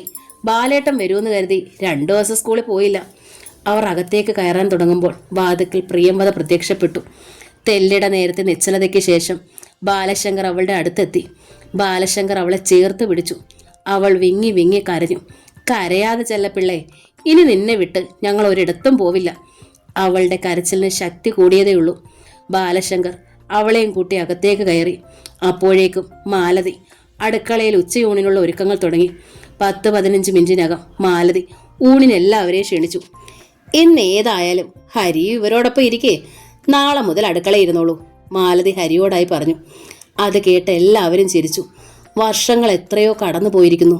ശങ്കരമംഗലത്ത് സന്തോഷത്തിന്റെ തെളിച്ചം കടന്നു വന്നിട്ട് ഊണ് കഴിച്ചുകൊണ്ടിരിക്കുമ്പോഴാണ് ബാലശങ്കർ ചോദിച്ചത്, ഉണ്ണി ചാണ്ടിക്കുഞ്ഞിനെ കൊന്നത് എന്തിനായിരുന്നു? അതറിയാനുള്ള ജിജ്ഞാസ ജയനുമുണ്ടായിരുന്നു. കന്നുകുഴി ദേവസിയെ ഹരി കൊന്നതുപോലെ ആയിരിക്കുമോ ദേവികയെ ചാണ്ടിക്കുഞ്ഞ്? മാലുവേട്ടത്തിന്റെ കത്തിൽ നിന്നാണ് ഇവിടെ നടന്നതൊക്കെ അറിഞ്ഞത്. ഗോവിന്ദമാമൻ എഴുതി വെച്ച കത്തിൽ ഉണ്ണി പറഞ്ഞിരിക്കുന്നത് ചാണ്ടിക്കുഞ്ഞിനെ ഉണ്ണി കൊന്നിട്ടില്ലെന്നാണ്. മാലതി പറഞ്ഞു. വനജ വിവാഹമോചനം ആവശ്യപ്പെട്ടുകൊണ്ട് വക്കീൽ നോട്ടീസ് അയച്ചിരിക്കാം. ചിലപ്പോൾ അതുകൊണ്ടായിരിക്കാം. മാലതി അത്രയും പറഞ്ഞു കഴിഞ്ഞപ്പോഴേക്കും വാതിൽക്കൽ നിൽക്കുകയായിരുന്ന പ്രിയംവദയിൽ നിന്ന് തേങ്ങലിന്റെ ചെറു ചീള് തെറിച്ചു. അവൾക്ക് അവിടെ നിൽക്കാൻ കഴിഞ്ഞില്ല. ഉണ്ണിയേട്ടൻ ആത്മഹത്യ ചെയ്യാനുള്ള കാരണം തനിക്കു മാത്രമല്ലേ അറിയൂ. വനജയിൽ നിന്ന് മോചനം തേടാൻ ആദ്യം ആഗ്രഹിച്ചത് ഉണ്ണിയേട്ടനായിരുന്നു. പിന്നെ താനുമൊത്തുള്ള ജീവിതം, തന്നോട് ചെയ്ത തെറ്റിനുള്ള പ്രായച്ചിത്തം. താനൊരു വാക്ക് പറഞ്ഞിരുന്നെങ്കിൽ ഉണ്ണിയേട്ടൻ ആത്മഹത്യ ചെയ്യില്ലായിരുന്നു. കോടതി നൽകുന്ന എന്ത് ശിക്ഷയും ഏറ്റുവാങ്ങാൻ ഉണ്ണിയേട്ടൻ മടിക്കില്ലായിരുന്നു. പ്രിയംവദ വിവശയായി കട്ടിലേക്ക് വീണു. ആദ്യമൊക്കെ ഉണ്ണിയോട് ദേഷ്യമായിരുന്നെങ്കിലും ഉണ്ണിയുടെ വേർപാട് പ്രിയംവദയ്ക്ക് താങ്ങാവുന്നതിലധികമാണ്. പാവം, ഉണ്ണി മരിച്ചതിന് ശേഷം ഇവൾ ശരിക്കൊന്നും ഉറങ്ങിയിട്ട് പോലും ഉണ്ടാവില്ല. മാലതിയുടെ വാക്കുകളിൽ ദുഃഖം കനീഭവിച്ചു നിന്നിരുന്നു. ബാലശങ്കറും ജയനും ഹരിയും നൊമ്പരത്തോടെ ബാലതിയെ നോക്കി. മാലതി തുടർന്നു. എനിക്കൊന്നേ പറയാനുള്ളൂ. ഇനിയും വൈകാതെ പ്രിയംവദയ്ക്ക് ഒരാളെ കണ്ടുപിടിക്കണം. 60 വർഷം ജീവിച്ചാൽ കിട്ടുന്ന ദുഃഖം അവൾ അനുഭവിച്ചു കഴിഞ്ഞു. ഇനിയെങ്കിലും പ്രിയംവദ ഒന്ന് സന്തോഷത്തോടെ ജീവിക്കട്ടെ ബാലേട്ടാ. ബാലശങ്കർ മൗനം പാലിച്ചതേ ഉള്ളൂ. ശങ്കരമംഗലം ഒന്ന് കരകയറാൻ ഇനിയും എത്ര നാൾ വേണ്ടിവരും? തനിക്കും ജയനും ഇനി സർക്കാർ ജോലി സ്വപ്നം മാത്രമായിരിക്കുന്നു. മറ്റെന്തെങ്കിലും മാർഗം കാണണം. തൽക്കാലം ചെറിയ രീതിയിൽ ഒരു പ്രൈവറ്റ് നേഴ്സിംഗ് ഹോം ആരംഭിക്കാം. ജയന് ഒരു കൺസ്ട്രക്ഷൻ കമ്പനി തുടങ്ങാം. അങ്ങനെ ചെറിയ തലത്തിൽ നിന്നും ശങ്കരമംഗലം ഉയർത്തെഴുന്നേൽക്കണം. പഴയ പ്രതാപം വീണ്ടെടുക്കണം. എന്നിട്ട് വേണം ഹരിയുടെയും പ്രിയംവദയുടെയും കാര്യത്തിൽ തീരുമാനമെടുക്കാൻ. ഹരിക്ക് ഒരു പാരലൽ കോളേജ് തുടങ്ങാവുന്നതേ ഉള്ളൂ. അതല്ലെങ്കിൽ തൻ്റെയോ ജയൻ്റെയോ കൂടെ കൂടാം. ബാലേട്ടൻ എന്താ ആലോചിക്കുന്നത്? ബാലശങ്കറിൽ നിന്ന് മറുപടി കിട്ടാതെ വന്നപ്പോൾ മാലതി ചോദിച്ചു. വളരെ നേരം കഴിഞ്ഞാണ് ബാലശങ്കർ ശബ്ദിച്ചത്. മാലതി, നെല്ലൊഴിഞ്ഞ പത്തായം പോലല്ലേ ഇന്ന് ശങ്കരമംഗലം. പ്രിയംവദയെക്കുറിച്ച് ഒത്തിരി പ്രതീക്ഷകളുള്ളവനാണ് ഞാൻ. ഈ മുറ്റത്തൊരുക്കുന്ന പൂപ്പന്തലിൽ അവളെ ഇറക്കി നിർത്തുമ്പോൾ അവളുടെ ശരീരത്തിൽ ഒരു തരി സ്വർണം പോലുമില്ലാതെ. ബാലശങ്കർ തെല്ലിട മൗനം പൂണ്ടിട്ട് തുടർന്നു. മാലു, ശങ്കരമംഗലത്ത് ചെല്ലപ്പിള്ളയ്ക്ക് കൊടുക്കാൻ ഇന്ന് നമ്മുടെ കയ്യിൽ ഒന്നുമില്ല, ഒന്നും. അതൊന്നും സാരമില്ല ബാലേട്ടാ. ഈ വീട് അവളുടെ പേരിൽ എഴുതി കൊടുക്കാമല്ലോ. പിന്നെ നമുക്കുണ്ടാകുന്ന സമയത്ത് പോരാത്തതൊക്കെ കൊടുക്കാമല്ലോ. ഏതായാലും ഒരു ചെറുക്കനെ അന്വേഷിക്കേ. മാലതി പറയുന്നതിൽ കാര്യമുണ്ടെന്ന് ബാലശങ്കറിന് അറിയാമായിരുന്നു. ഏട്ടത്തിയമ്മ പറയുന്നത് ശരിയാണ് ബാലേട്ടാ. ഇനിയും അവളുടെ കല്യാണം നീട്ടിക്കൊണ്ടു പോകുന്നത് നന്നല്ല. ജയനും മാലതിയുടെ അഭിപ്രായത്തോട് യോജിച്ചു. ഇനിയും സമയമുണ്ടല്ലോ, ആലോചിക്കാം. ഒടുവിൽ ബാലശങ്കർ പറഞ്ഞു. അതിനു മുമ്പ് മറ്റൊന്നുകൂടി ചെയ്യണം. അത് ഒരു നിമിഷം പോലും വൈകിക്കരുതെന്നാണ് എൻ്റെ അഭിപ്രായം. പാവം, കാത്തിരിക്കാൻ തുടങ്ങിയിട്ട് നാളെ എത്രയാണെന്ന് അറിയാമോ? മാലതി ജയനെ നോക്കിയിട്ട് ശബ്ദം താഴ്ത്തി പറഞ്ഞു. ചടങ്ങൊന്നും നോക്കണമെന്നില്ല. കഴിയുമെങ്കിൽ നാളെ തന്നെ ദേവിയെ ഇങ്ങോട്ട് കൊണ്ടുവന്നോളൂ. പ്രിയംവദയ്ക്കും ഒരു കൂട്ടാകുമല്ലോ. എന്താ ജയൻ മറുപടി ഒന്നും പറഞ്ഞില്ല. അന്ന് വൈകുന്നേരം ശങ്കരനെ ലക്ഷ്മിയെ സ്കൂൾ വിട്ട് വന്നപ്പോൾ മുറ്റത്ത് നിൽക്കുന്ന ബാലശങ്കറിനെ കണ്ട് അത്ഭുതപ്പെട്ടു. അച്ഛയ്ക്ക് അവധി കിട്ടിയോ? ഇനി എന്നാ പോവുക? ലക്ഷ്മി ബാലശങ്കറിനെ കെട്ടിപ്പിടിച്ചുകൊണ്ട് ചോദിച്ചു. ഇനി അച്ഛ എവിടെയും പോവില്ല. ബാലശങ്കർ അവളുടെ തലമുടിയിലൂടെ വാത്സല്യത്തോടെ വിരലുകൾ ഓടിച്ചു. അച്ഛയോട് ഞാൻ പിണക്കോ? കൂടൂല. ശങ്കരൻ മുഖം കുത്തി വീർ. ശങ്കരൻ എന്തിനാ അച്ഛയോട് പിണങ്ങുന്നത്? അവനെ വാരി എടുത്തുകൊണ്ട് ബാലശങ്കർ ചോദിച്ചു. ഇത്രയും നാളും അച്ഛൻ വരാഞ്ഞിട്ടാ കൂടാത്തെ, ശങ്കരൻ പറഞ്ഞു. ശങ്കരന്റെ പിണക്കം മാറ്റാനല്ലേ അച്ഛയും ചിറ്റപ്പന്മാരും വന്നത്. ഇനി ശങ്കരനെ വിട്ട് അച്ഛോരിടത്തും പോവില്ല. അപ്പോഴേക്കും ജയനും ഹരിയും പൂമുഖത്തേക്ക് വന്നു. ഹായ് തല്ലിപ്പൊളി ചിറ്റപ്പ. ഹരിയെ കണ്ടതും ശങ്കരൻ അച്ഛൻ്റെ കയ്യിൽ നിന്ന് ചാടി ഇറങ്ങി ഓടി. അച്ഛ പറഞ്ഞത് നേരാണോ ചിറ്റപ്പ? അവൻ ചോദിച്ചു. അച്ഛ എന്താ പറഞ്ഞത്? അച്ഛയും ചിറ്റപ്പായും ശങ്കറിനെ വിട്ട് ഒരിടത്തും ഇനി പോവില്ലാന്ന്. ഇനി ഒരിടത്തും ഞങ്ങൾ പോവില്ല. ശങ്കറിനെ സ്കൂളിൽ നാളെ മുതൽ കൊണ്ടുവിടുന്നത് ചിറ്റപ്പയാണ്. പോരെ? അന്ന് ശങ്കരമംഗലത്ത് ഉത്സവമായിരുന്നു. എന്നോ നഷ്ടമായ ചിരിയും കളിയുമൊക്കെ വീണ്ടും തിരിച്ചു കിട്ടിയിരിക്കുന്നു. പക്ഷേ പ്രിയംവദ മാത്രം അവരോടൊപ്പം കൂടിയതേയില്ല. പണ്ട് പൂമ്പാറ്റയെ പോലെ പാറിപ്പറന്ന് നടന്നിരുന്ന ചെല്ലക്കിളി. അവളുടെ മാറ്റം സഹോദരന്മാരെ വേദനിപ്പിച്ചു. പ്രിയംവദ ദുഃഖിക്കുന്നത് കാണാൻ അവർക്ക് കഴിയുമായിരുന്നില്ല. ആ 3 സഹോദരന്മാരും ജീവിച്ചത് തന്നെ അവൾക്ക് വേണ്ടിയായിരുന്നല്ലോ. മാലതി പറഞ്ഞതുപോലെ പ്രിയംവദയുടെ വിവാഹം ഉടനെ നടത്താൻ ബാലശങ്കർ തീരുമാനിച്ചു. അതിനു മുമ്പ് ദേവിക ഇവിടേക്ക് കൊണ്ടുവരണം. ദേവിക കൂട്ടിനുണ്ടെങ്കിൽ പ്രിയംവദയ്ക്കും ഒരുപക്ഷെ ആശ്വാസമാകും. പിറ്റേ ദിവസം രാവിലെ അമ്പാടിയിലേക്ക് പോകാൻ തയ്യാറായി. ഹരി, നീ കൂടെ വാ, നമുക്ക് അമ്പാടിയിലൊന്ന് പോയിട്ട് വരാം. ഹരിയെ ബാലശങ്കർ വിളിച്ചു. ആ മൂദേവി അമ്മായിയുടെ തിരുമുന്നിലേക്ക് ഞാനില്ല, നിങ്ങൾ പൊയ്ക്കോ. ഹരി പിന്തിരിഞ്ഞു. ആരെ മറന്നാലും ഗോവിന്ദമാമനെ മറക്കാൻ പറ്റുവോടാ? ഉണ്ണി മരിച്ച ദുഃഖത്തിൽ കഴിയുകയായിരിക്കും. നമ്മൾ ചെന്നാൽ പാവത്തിന് അത്ര ആശ്വാസമാകും. ബാലേട്ടൻ കൊച്ചേട്ടനെയും കൂട്ടി പൊയ്ക്കോളൂ. എന്തോ എനിക്ക് അവിടേക്ക് വരാൻ തോന്നുന്നില്ല. ഉണ്ണി മരിച്ചതിൽ ദുഃഖമില്ലാത്തത് കൊണ്ടല്ല, ഗോവിന്ദമാമനെ കാണാൻ ആഗ്രഹമില്ലാഞ്ഞിട്ടുമല്ല. ഇനി ഞാൻ അമ്പാടിയിലെ ഒതുക്കുകല്ല് ചവിട്ടണമെങ്കിൽ ദേവിക കൊച്ചേട്ടൻ്റെ ഭാര്യയാവണം, എൻ്റെ ഏട്ടത്തിയമ്മ. എന്നിട്ട് വേണം മൂദേവി അമ്മായിയോട് 2 വർത്താനം പറയാൻ. അവൻ തിരിച്ചു നടന്നു. ബാലശങ്കറും ജയനും ഇറങ്ങാൻ തുടങ്ങുമ്പോൾ പ്രിയംവദ വാതുക്കലോളം എത്തി. അവളെ കണ്ട് ബാലശങ്കർ തിരിഞ്ഞു നിന്നു. നീ വരുന്നോ പ്രിയേ? ഇല്ലെന്നവൾ തലയിളക്കി. പിന്നെ സ്വരം താഴ്ത്തി പറഞ്ഞു. ദേവിക കാത്തിരിക്കാൻ തുടങ്ങിയിട്ട് നാളേറെയായി. ഇനിയും കാത്തിരിക്കാൻ പറയണത് ദേവികയെ കൊല്ലുന്നതിന് തുല്യ. അതുകൊണ്ട് തിരിച്ചു വരുമ്പോൾ ബാലേട്ടൻ ദേവിയെ കൂടി കൊണ്ടുവരണം. പിന്നെ പ്രിയംവദ അകത്തേക്ക് നടന്നു. ബാലശങ്കറും ജയശങ്കറും അമ്പാടിയിലേക്ക് പോയി. ഒതുക്ക് കല്ലുകൾ കയറുമ്പോഴേ തിണ്ണയിലെ ചാരു കസേരയിൽ കിടക്കുന്ന ഗോവിന്ദമാമനെ കണ്ടു. ഗോവിന്ദമാമൻ്റെ പ്രേതമാണോ എന്ന് പോലും തോന്നി. അവർ ഗോവിന്ദമാമന് മുന്നിൽ ഒതുങ്ങി നിന്നു. ബാലശങ്കറിനെയും ജയനെയും കണ്ടപ്പോൾ ആ വൃദ്ധ നേത്രങ്ങളിൽ കാലവർഷം ഉരുണ്ടുകൂടി. എന്തൊക്കെയോ ഒത്തിരിയേറെ പറയാൻ ഗോവിന്ദമാമൻ്റെ അധരങ്ങൾ കൊതിച്ചു. ജയൻ്റെ മിഴികൾ അപ്പോഴും ദേവികയുടെ നിഴൽ കാണാൻ അകത്തളത്തിലൂടെ ചുറ്റിത്തിരിയുകയായിരുന്നു. ഗോവിന്ദമാമൻ്റെ ആ അവസ്ഥയിൽ ബാലശങ്കറിന് കടുത്ത ദുഃഖം തോന്നി. എന്തോ ചോദിക്കാനുള്ള ഗോവിന്ദമാമൻ്റെ ശ്രമം വിഫലമായി. നാവിന് പോലും തളർച്ച ബാധിച്ചതുപോലെ. ഗോവിന്ദമാമ, ഒടുവിൽ ബാലശങ്കർ വിളിച്ചു. പിന്നെയും ഏറെ നേരം വേണ്ടി വന്നു ഗോവിന്ദമാമന് സംസാരശേഷി തിരിച്ചു കിട്ടാൻ. ശിക്ഷയൊക്കെ തീർന്നു ബാല? ക്ഷീണിച്ച സ്വരത്തിൽ ഗോവിന്ദമാമൻ ചോദിച്ചു. തീർന്നു. ആരോട് യാത്ര ചോദിക്കാതെ ഉണ്ണി പോയതറിഞ്ഞില്ലേ? എൻ്റെ ചിതയ്ക്ക് തീ കൊളുത്താൻ പോലും കാത്തു നിൽക്കാതെയാ അവൻ പോയത്. അത് പറയുമ്പോൾ ഗോവിന്ദമാമൻ കിതയ്ക്കാൻ തുടങ്ങി. തീർത്തും പരവശനായി. ശബ്ദം മുഴുവൻ തകർന്ന നെഞ്ചിൻ കൂടിനുള്ളിൽ അമർന്നു പോയതുപോലെ. ബാലശങ്കർ നിശബ്ദ നിന്നതേയുള്ളൂ. എല്ലാം ദൈവശിക്ഷയാ ബാല. ശങ്കരമംഗലത്തിൻ്റെ ദുരന്തത്തിന് നേരെ മുഖം തിരിച്ചതിനുള്ള ശിക്ഷ. എൻ്റെ ലക്ഷ്മിക്കുട്ടി ഇതെല്ലാം കണ്ട് സ്വർഗത്തിലിരുന്ന് കരഞ്ഞിട്ടുണ്ടാവും. ഓരോ വാക്കും പെറുക്കിയെടുക്കാൻ ഗോവിന്ദമാമൻ വളരെ പണിപ്പെട്ടു. പൂമുഖത്തെ സംസാരം കേട്ടിട്ടാവണം ആരുടെയോ പാദപതന സ്വരം വാതുക്കലോളം എത്തി അവസാനിച്ചു. വാതിൽക്കൽ അപ്പുറത്ത് ദേവികയുടെ നിഴൽ ജയന്റെ മിഴികൾ വിടർന്നു. 1000 സൂര്യന്മാർ ഒന്നിച്ചുദിക്കാവുന്ന ദേവികയുടെ കണ്ണുകൾക്ക് തിളക്കം നഷ്ടപ്പെട്ടിരിക്കുന്നു. അവളിൽ നിന്ന് ഒരു വിതുമ്പൽ ഉയർന്നു. കണ്ണുകളിലുടക്കി നിൽക്കി. ദേവികയുടെ തേങ്ങൽ ഉച്ചത്തിലായി. ദുഃഖത്തിൻ്റെ പാരമ്യത്തിൽ അവൾ ഓടി ഒളിച്ചു സ്വന്തം മുറിക്കുള്ളിലേക്ക്. അവൾക്കടുത്തെത്താൻ ജയൻ വെമ്പി. ഒരു സാന്ത്വന കാറ്റാവാൻ അവൻ മോഹിച്ചു. എത്രയോ വർഷങ്ങളായി അവളുടെ കണ്ണുകൾ നനയാൻ തുടങ്ങിയിട്ട്. എന്ത് ചെയ്യണമെന്നറിയാതെ ജയൻ നിന്നു. ആ മിഴുത്തുള്ളികൾ ഒപ്പിയെടുത്ത് ഒരാശ്വാസമെങ്കിലും പറയാൻ കഴിഞ്ഞിരുന്നെങ്കിൽ. എൻ്റെ ദേവികയുടെ കാര്യം ഓർക്കുമ്പോഴാ ബാല, ഉണ്ണി പോയപ്പോഴേക്കും അവളുടെയും ചിറകൊടിഞ്ഞതുപോലെയായി.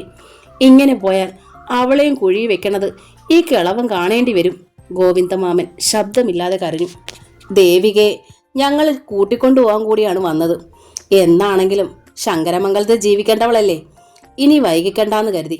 തന്നെയുമല്ല, പ്രിയംവദയ്ക്ക് ഒരാളെ കണ്ടെത്തുന്നത് വരെ ഒരു കൂട്ടാകുമല്ലോ. ബാലശങ്കർ ഗോവിന്ദമാമൻ്റെ മുഖത്തേക്ക് നോക്കി.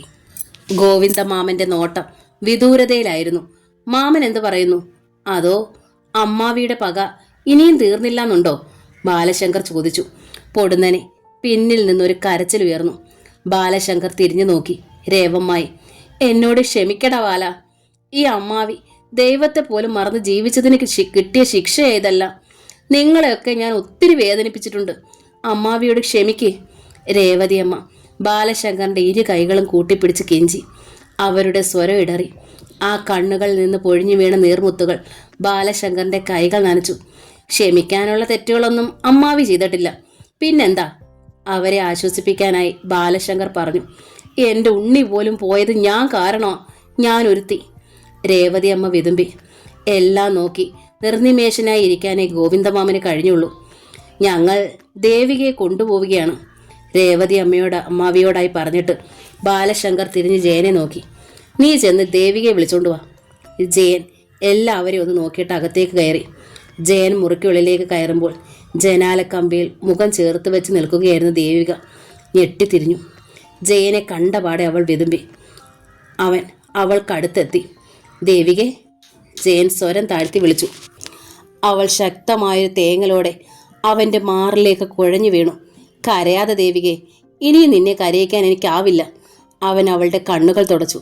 പിന്നെ അവളെ ചേർത്തണച്ചുകൊണ്ട് അവളുടെ കാതിൽ മന്ത്രിച്ചു.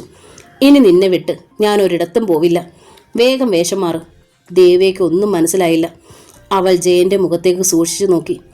ജയൻ അവളുടെ നെറ്റിയിലെ സിന്ദൂര പൊട്ടിൽ നിന്നും അല്പം അടർത്തിയെടുത്ത് നെറ്റിക്ക് മുകളിൽ മറ്റൊരു പൊട്ടുകൂടി തൊട്ടു.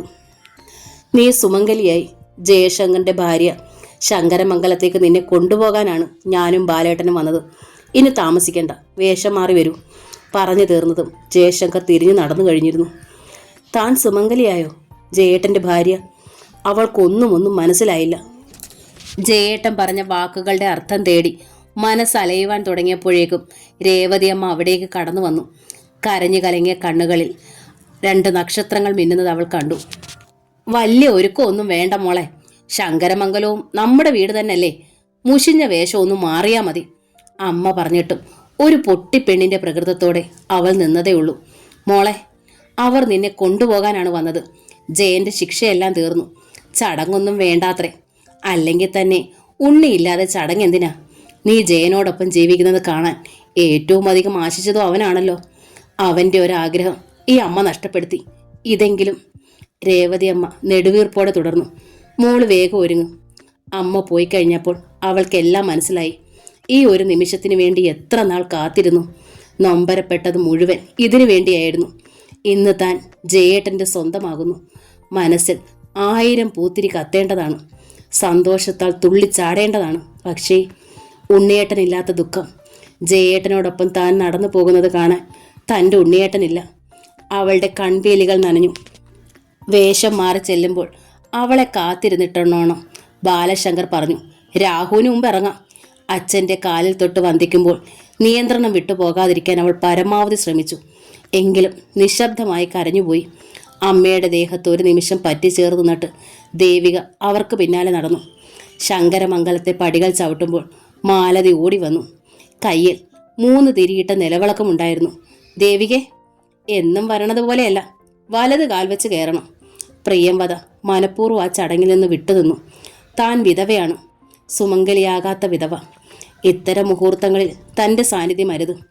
എങ്കിലും അവൾ സന്തോഷിച്ചു. ദേവികയെങ്കിലും രക്ഷപ്പെട്ടതോർത്തു. ദിവസങ്ങൾ ഓടി അകലുകയായിരുന്നു. ശങ്കരമംഗലത്ത് ദേവികയുടെ വരവ് എല്ലാവർക്കും സന്തോഷം പകർന്നു. ബാലശങ്കർ കൊരുത്ത മാലയിലെ തിളക്കമുള്ളൊരു പൂവായി അവൾ. പ്രിയംവദയ്ക്കും ദേവിക ഒരാശ്വാസമായിരുന്നു. ശങ്കരനും ലക്ഷ്മിക്കും എപ്പോഴും ഒരു കൂട്ടായി. ഹരിക്ക് മാത്രം അല്പം ജാള്യം. മാലുവേട്ടത്തിയോട് കാണിക്കുന്ന സ്വാതന്ത്ര്യം ദേവികയോട് കാട്ടാനാവില്ല.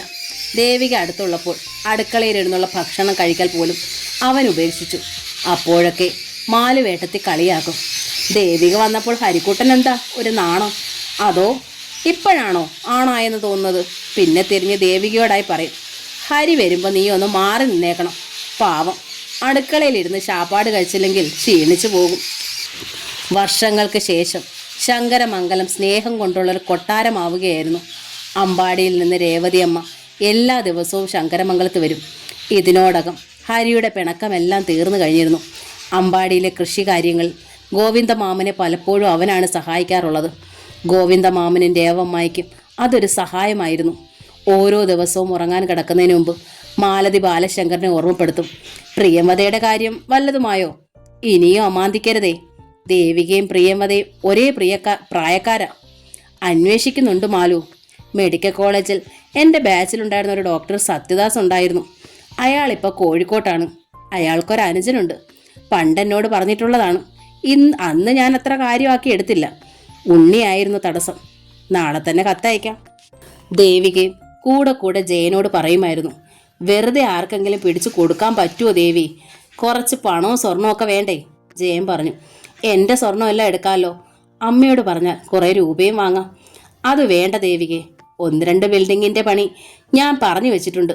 മിക്കവാറും അതിൻ്റെ കോൺട്രാക്റ്റ് എനിക്ക് കിട്ടും. അത് കിട്ടിക്കഴിഞ്ഞാൽ നല്ലൊരു കോൺട്രാക്ടറായി എനിക്ക് പേരെടുക്കാം. ഭേദപ്പെട്ട ലാഭവും കിട്ടും. അത് കഴിഞ്ഞ് പ്രിയംവദയുടെ കല്യാണവും നടത്താം. പക്ഷേ പിറ്റേ ദിവസം ദേവിക അമ്മയോട് ഇക്കാര്യം സൂചിപ്പിച്ചു. അമ്പാടിയിലെ സ്വത്തുക്കൾ മുഴുവൻ പ്രിയംവദയ്ക്ക് ചെലവഴിക്കാൻ രേവതി അമ്മായിക്ക് സന്തോഷമേ ഉണ്ടായിരുന്നുള്ളൂ. ശങ്കരമംഗലത്തെ ചെല്ലപ്പിള്ളയ്ക്ക് ജീവിതം നിശ്ചയിച്ചത് താനാണെന്ന് രേവതി അമ്മയ്ക്ക് അറിയാമായിരുന്നു. അതിന് പ്രായച്ചിത്തമായി എന്തും ചെയ്യാൻ അവർ ഒരുക്കമായിരുന്നു. ഇക്കാര്യം രേവതി അമ്മ തന്നെ ബാലശങ്കറിനോട് പറഞ്ഞു. വരട്ടെ അമ്മായി, നല്ലൊരു ആലോചന വരട്ടെ. അന്ന് നമുക്ക് ആവശ്യം വന്നാൽ ഉപയോഗപ്പെടുത്താമല്ലോ. ബാലശങ്കർ അഭിപ്രായപ്പെട്ടു. ജയശങ്കറിന് ബിൽഡിങ്ങിൻ്റെ കോൺട്രാക്റ്റ് കിട്ടി. പട്ടണത്തിലെ പ്രശസ്തമായൊരു ഷോപ്പിംഗ് കോംപ്ലക്സിൻ്റെയും ഒരു ബാർ അറ്റാച്ച്ഡ് ഹോട്ടലിൻ്റെയും പണിയാണ് കിട്ടിയത്. ജയശങ്കറിന് ആത്മവിശ്വാസമേറി. സർക്കാർ ജോലി കിട്ടിയില്ലെങ്കിലും സുഖമായി ജീവിക്കാം. ജയശങ്കറിനെ സഹായിക്കാൻ ഹരിയും എപ്പോഴും കൂടെ ഉണ്ടായിരുന്നു. ഇതിനോടകം ബാലശങ്കർ വാടക കെട്ടിടത്തിൽ ചെറിയൊരു ഹോസ്പിറ്റലും തുടങ്ങി. ശങ്കരമംഗലം ഉയർത്തെഴുന്നേൽക്കുകയായിരുന്നു. ഓരോ പടവും 3 സഹോദരന്മാരും ഒരുമയോടെ ചവിട്ടിക്കയറി. ഒരു ദിവസം ബാലശങ്കർ വന്നത് ഒരു സന്തോഷ വാർത്തയുമായിട്ടായിരുന്നു. ഡോക്ടർ സത്യദാസിൻ്റെ കത്ത് വന്നിരിക്കുന്നു. അടുത്ത ഞായറാഴ്ച അനുജനെയും കൂട്ടി പെണ്ണ് കാണാൻ വരുമത്രേ. ചെറുക്കൻ ഹൗസ് സർജൻ. ബാലേട്ട, നമ്മുടെ പ്രശ്നങ്ങൾക്കൊക്കെ അവർക്കൊക്കെ അറിയാമോ? അതല്ലെങ്കിൽ ജയൻ അർദ്ധോക്തിയിൽ നിർത്തി. എല്ലാ കാര്യങ്ങളും സത്യദാസിനറിയാം, ഉണ്ണിയുടെ കാര്യം വരെ. ചെറുക്കൻ അതൊന്നും പ്രശ്നമല്ല. അന്ന് ശങ്കരമംഗലത്ത് ഉത്സവമായിരുന്നു. പ്രിയംവദ മാത്രം എല്ലാരിൽ നിന്നും മാറി നിന്നു. ഗോവിന്ദമാമനും രേവതി അമ്മയും ഒരു ദിവസം ശങ്കരമംഗലത്തെത്തി. അമ്പാടിയിലുള്ള എല്ലാ സ്വത്തുക്കളും പ്രിയംവദയ്ക്കായി കൊടുക്കാമെന്ന് ഒരിക്കൽ കൂടി ആവർത്തിച്ചു. പ്രിയംവദ സന്തോഷത്തോടെ ജീവിക്കണം. ദേവികയ്ക്ക് കിട്ടുന്ന എല്ലാ സുഖസൗകര്യങ്ങളും പ്രിയംവദയ്ക്കും കിട്ടണമെന്ന് രേവമ്മായി ആഗ്രഹിച്ചു. ഞായറാഴ്ച അടുക്കും തോറും പ്രിയംവദ അധിക നേരവും മുറിക്കുള്ളിൽ ഒതുങ്ങി. മാലതിയും ദേവികയും മാറി മാറി വിളിച്ചിട്ടും അവൾ പുറത്തിറങ്ങിയില്ല. എന്താ പ്രിയംവദേ നിനക്ക്? അസുഖം എന്തെങ്കിലും ആണെങ്കിൽ ബാലേട്ടനോട് പറയാമായിരുന്നില്ലേ? മാലതി ചോദിച്ചു. അതിന് മറുപടി എന്നോണം പ്രിയംവദയിൽ നിന്നൊരു തേങ്ങലുയർന്നു. ഏട്ടത്തിയമ്മേ, എനിക്ക് കല്യാണം വേണ്ട. അവൾ മാലതിയെ കെട്ടിപ്പിടിച്ചു. മാലതിയിലൊരു നടുക്കമുണ്ടായി. എന്താ പ്രിയ നീ പറയണത്? അതെ ഏട്ടത്തിയമ്മേ, എനിക്കിനി കല്യാണം ഒന്നും വേണ്ട. ഞാൻ നിങ്ങളോടൊപ്പം ഇങ്ങനെ ജീവിച്ചോളാം, യാചനാസ്വരത്തിൽ അവൾ പറഞ്ഞു. നീ സുഖമായി ജീവിക്കുന്നത് കാണാനാ ഞങ്ങളൊക്കെ ആഗ്രഹിക്കുന്നത്. നിന്നെ സംബന്ധിച്ചുള്ള എല്ലാ കാര്യങ്ങളും അറിയാവുന്ന ഒരാളാണ് ഡോക്ടർ മോഹൻദാസ്. ബാലേട്ടൻ്റെ കൂട്ടുകാരൻ്റെ അനുജനാണ്. എല്ലാം കൊണ്ട് നമ്മുടെ ഭാഗ്യം. ഇത് ഭാഗ്യമല്ലെന്ന് പ്രിയംവദയ്ക്ക് അറിയാമായിരുന്നു. ഇത് ദൗർഭാഗ്യമാണ്. ചാണ്ടിക്കുഞ്ഞെന്ന ദുഷ്ടൻ ഭക്ഷിച്ചതിൻ്റെ പിശട് മാത്രമാണ് താൻ.